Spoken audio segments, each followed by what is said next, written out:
got a couple of exciting shows coming up next week. The Northeast Hardscape Show is going to be at the Hartford Convention Center. That'll be on Wednesday and Thursday. We also have a show here at our facility, which will be next Friday, the 13th.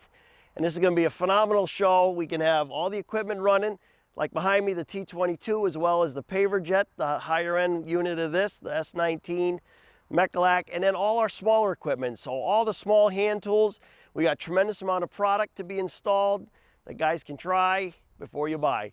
So great time. Hope to see you at one, if not both these shows.